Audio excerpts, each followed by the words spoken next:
So last week we watched Glass Onion, the Knives Out sequel. So just because we were watching, I was going to go back to TV. We were doing Westerns. Probably we'll get back to that next week. But I figured since we took a little break to do a mystery, again, we don't normally do movies. We usually watch old TV shows. But it just midway through the week, I was like, like another nice thing about doing these little reviews every week is it's a nice opportunity for me to fill in some blanks, of like stuff I had kind of been meaning to watch or whatever. So if it fits in with what we're doing, I'm like, hey, why not? So this thing just popped into my head, but as I kind of researched it a little, I think it maybe is not what I thought it was, is just this movie Clue from the 80s based on the board game Clue. I was always just kind of vaguely interested in it, and I thought, like, oh, maybe, we watched the really old stuff, the old Nero Wolfe and the, 1951 Sherlock Holmes pilot, and then those Rian Johnson movies are the modern one, so this would be, like, maybe the 80s mystery. But then, just doing the most cursory research about this movie, the first big red flag is that it has multiple endings. It has 3 different endings, which I guess is a bit to emulate like how the board game can go different. And multiple endings just don't work. It's a thing with I guess I've mentioned before, but I wrote a book about video games. You can get it at keithcourage.com. It's free. You can go check it out. But one of the things that I brought up in this book is that video games oftentimes try to do multiple endings. And on the surface, it makes sense because a video game is, interactive, right? Like you decide what you're going to do. So if you do this, you get this outcome. You do that outcome. But it never is satisfying. Multiple endings never work. And as I was thinking about it, I realized, there is actually nothing unique about video games that makes them the only medium capable of multiple endings. You could easily do multiple endings in a novel. You could easily do multiple endings in a movie, but nobody does because multiple endings kind of ruin the whole story. There's no point in trying to determine where things are going to go, particularly in a mystery. This is very strange because in a mystery in particular, you're trying to piece it together, right? Like the evidence, and this leads to this leads to this.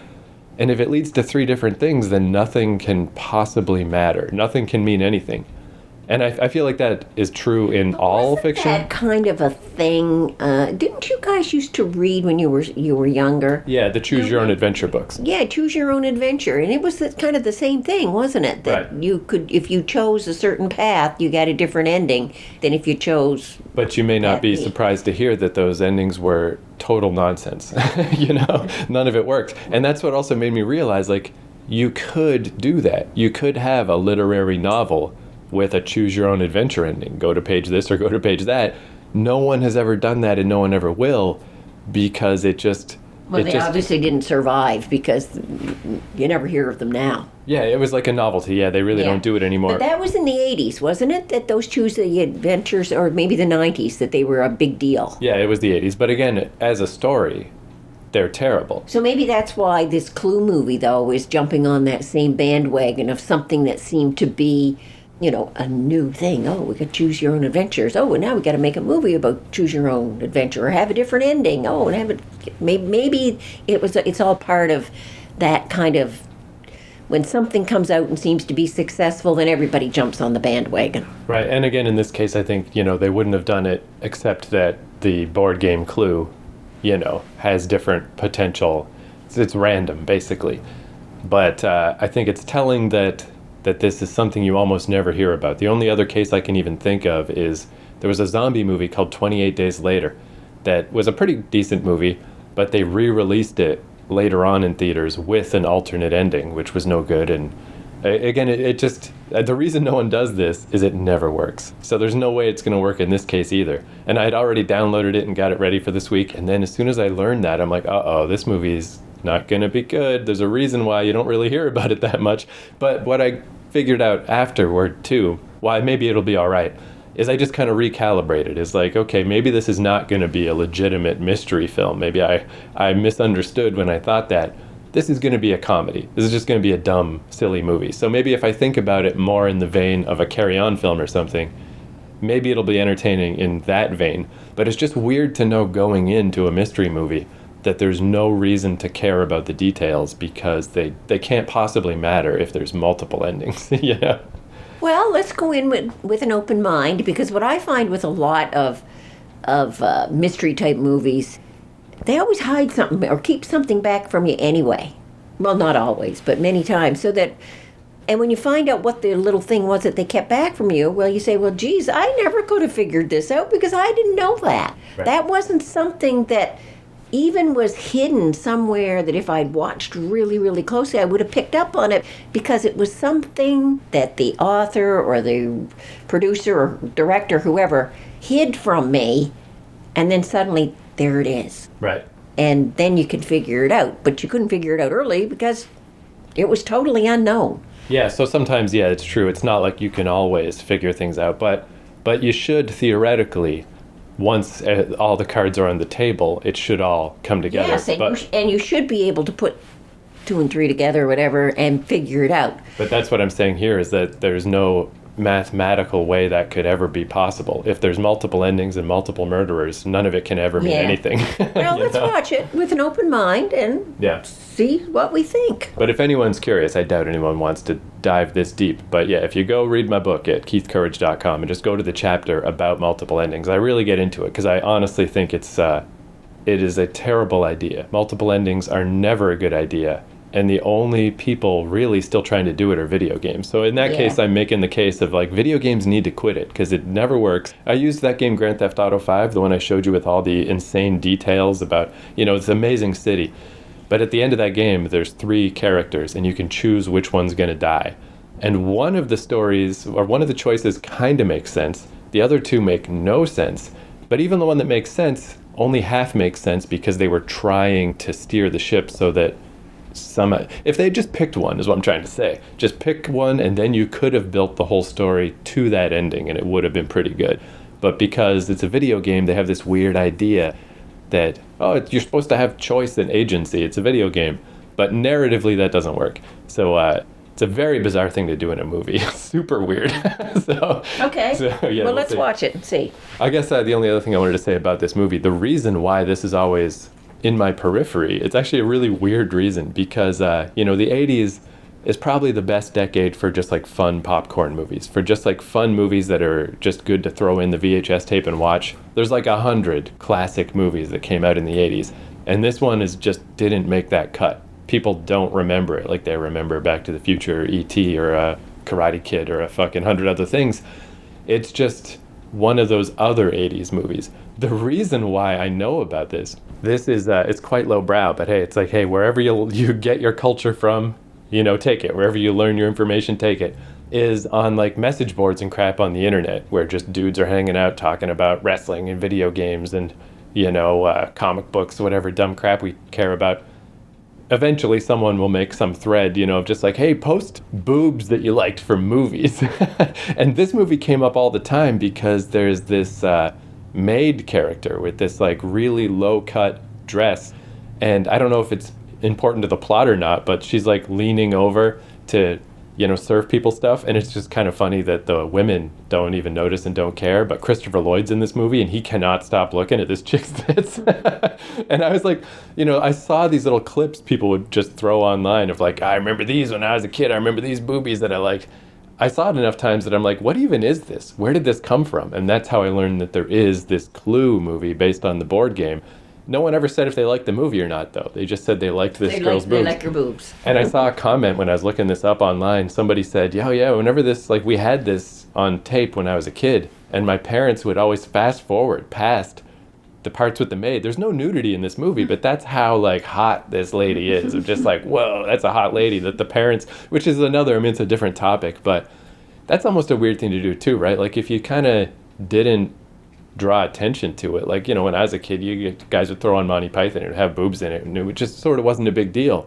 I feel like you're probably setting your kid up for some kind of weirdness when you make it salacious like that. You're like, oh, you're not allowed to see that. Then 20 years later, he's posting it on the internet of like, these are the boobs my mom wouldn't let me look at. And that's all he remembers about the movie. Yeah. So I just thought that's interesting. But that's literally all I know about this movie. But that's why I know it. And it's like, well, that's a weird route I took. But, you get there however you get there. And I guess the only other thing I wanted to mention is just that it's based on a board game.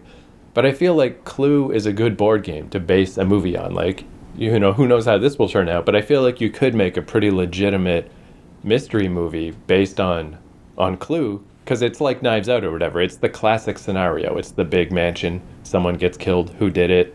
That's an okay thing. Whereas nowadays, man, this is like Hasbro. They own a bunch of different stuff, right? They own Dungeons and Dragons and they own Magic the Gathering. A few years ago, they had to decide, what are we going to make a movie of? Which of our franchises? And they tried Dungeons and Dragons before and it turned out really bad. They're making a new one now, but they messed that up. Magic the Gathering is their most successful franchise. It makes the most money, but it's very niche and just for super nerds. So they're like, okay, we don't want to make a movie of that. No one even knows what that is. What they decided to make was Battleship. And it was not a cheap movie. They spent a ton of money. Rihanna was in it. And it's the battleships, but they're like fighting aliens. And of course it was a huge flop and a huge failure. They get criticized for this all the time, that it's like, Magic and Dungeons and Dragons are, where you guys make your money, and then you throw it away to make Battleship movies. Like, it's just like bizarre. But yeah, it's like disappointing, because I'm sure a Magic the Gathering movie would probably be pretty bad. But at least take a kick at the can. Don't just throw in the towel and make a Battleship movie that then no one liked, because of course they didn't. But I just think that's an interesting example, because Battleship, only an idiot would make a Battleship movie. But I feel like a Clue movie is different. A Clue movie is all right. That makes sense to me. But again, hey, we'll see. Yeah, we'll see. Yeah. Because again, like I said, I just don't know anything about this movie. Like, maybe of the 100 super classic movies of the 80s, maybe this is just number 101. Maybe it's just not quite enough, And maybe it's great. Let's see. Clue, 1985.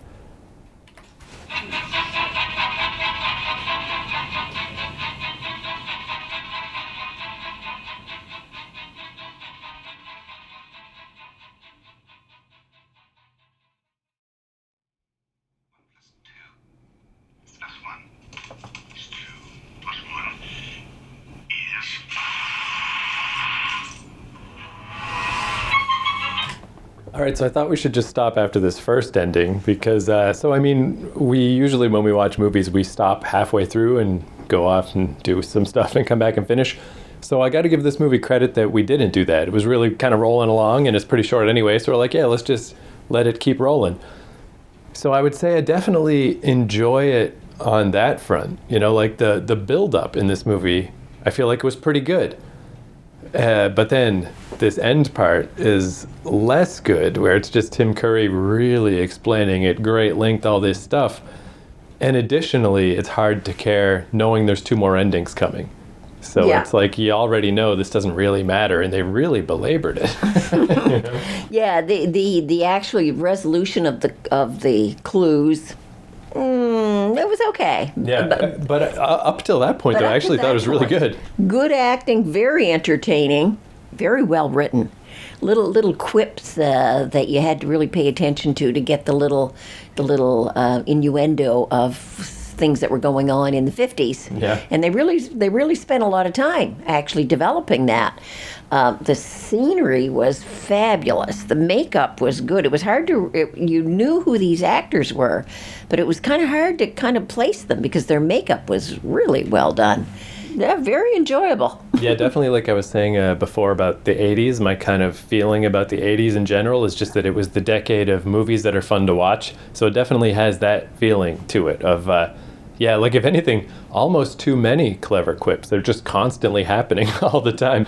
And just all that 80s stuff that they just kind of wouldn't do anymore. I mean, like Yvette, the buxom maid, and just the jokes about the cook just being fat. You can't really do fat jokes Actually, anymore. okay, so we've seen one ending. It's set up in such a way that I'm interested to see how they resolve the other 2 endings. Yeah, I'm a little curious too, but it does. I do feel like kind of my prediction at the start, I feel like did kind of work out. Not like it's unexpected. Again, it's obvious why people don't do multiple endings. because it does just it did sort of ruin any of these endings. Like Well, as soon as we'll have to wait until we see the other. well, we endings. won't though. It's not gonna. No, we Because- won't though. Like we're gonna watch because- them, but it's not gonna make sense. What That I one am barely going to made say sense. about it is, if this movie is set up to do the 3 different endings, it's kind of great that there's not a whole raft of these things out there, because then this movie can stand alone and be quite successful. I mean, it's well acted, it's well written. Right, but I mean, I Very definitely entertaining. though I certainly maintain it would have been better if it didn't have multiple endings, because then you could tighten up the one ending and it could really make sense. Where even the first one we saw, because it was apparently random in theaters. Each theater had a different random ending, and there's versions of it you can get on DVD where you can set it to just play a random ending. So we saw the Miss Scarlet ending, but that's not the ending. There is no ending. That's Okay. the canonical Well, let's one. wait and I'll pass judgment when I see the other 2.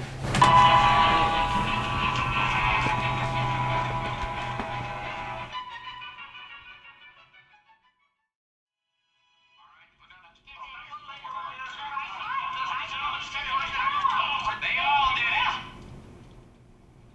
If you want to know who killed Mr. Body, I did. In the hall. With the revolver. Okay, Chief, take him away. I'm gonna go home and sleep with my wife.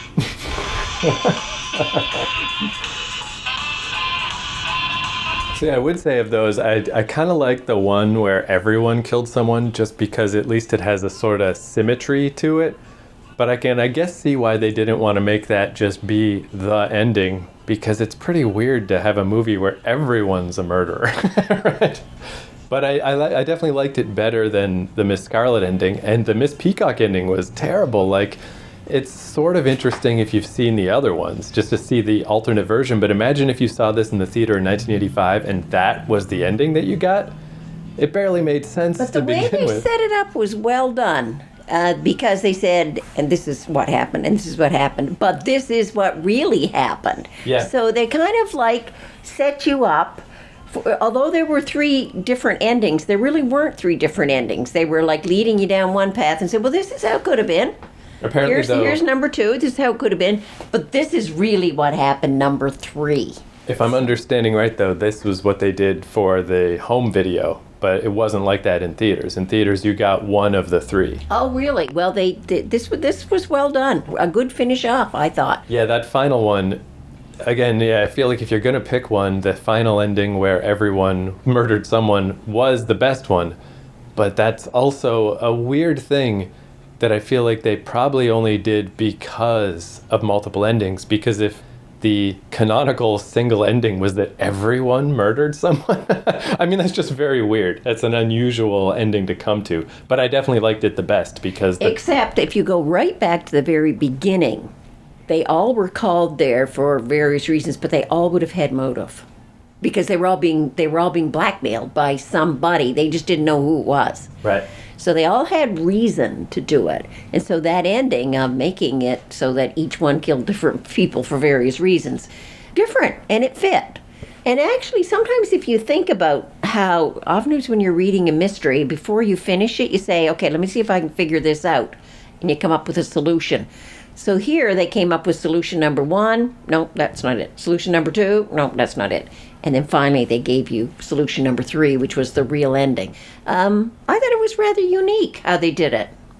Yeah, that final one, I'm surprised that it was any good at all. Because, yeah, the first 2 endings are just, like, so not my cup of tea that I like Yeah. that at least the final If you one. think of it from the way that I've said, where you as a let's say a reader of a book, and you're trying to figure it out. Yeah, sometimes the way you're trying to figure it out is pretty lame. So there's lame number 1, lame number 2, but number 3 actually did fit and was well done. And I do like the idea. I mean, again, it's almost just because this is a comedy that everybody killed somebody. But I like the idea. I feel like more mysteries could use the multiple killers, you know? Maybe not every single character needs to have killed someone else, but yeah, that there's the one person that did the one thing. It's actually kind of neat if there were a couple of people. It sort of loosens it up a little. It makes these coincidences less coincidental, and it's sort of more potentially believable. I would recommend that to anybody who hadn't seen it.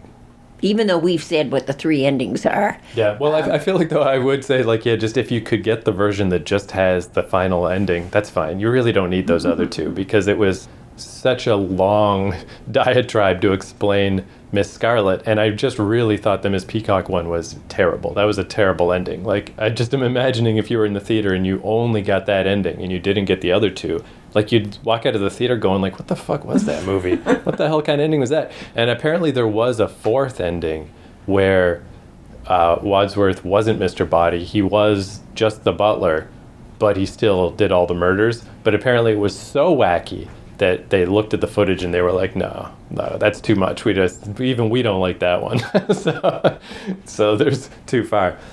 But considering that it was made off a board game. Oh yeah, that's one thing I was going to say. Yeah, Very creative. Yeah, I mean, as far as a board game movie goes, I honestly can't really imagine a better movie based on a board game. Because yeah, like it starts getting so weird where when they are gift wrapped and given all of the game pieces from the board game, it kind of reminds you, like, oh yeah, this whole thing is just based on a dumb board game. Like, that's a hard thing to do.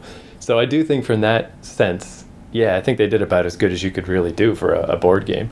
It's funny, right, that, we were very critical of Glass Onion last week, that is, pristine fucking prestige mystery, where this is obviously just more of a silly thing, but we clearly like this better. But it's like, yeah, it's just as long as the story is what it's meant to be. Like, Glass Onion had a lot of very silly characters, but it wasn't meant to be a silly movie. Where this had silly characters, but it is meant to be a silly movie, so it's okay. Yeah, and those actors were excellent. They all interacted.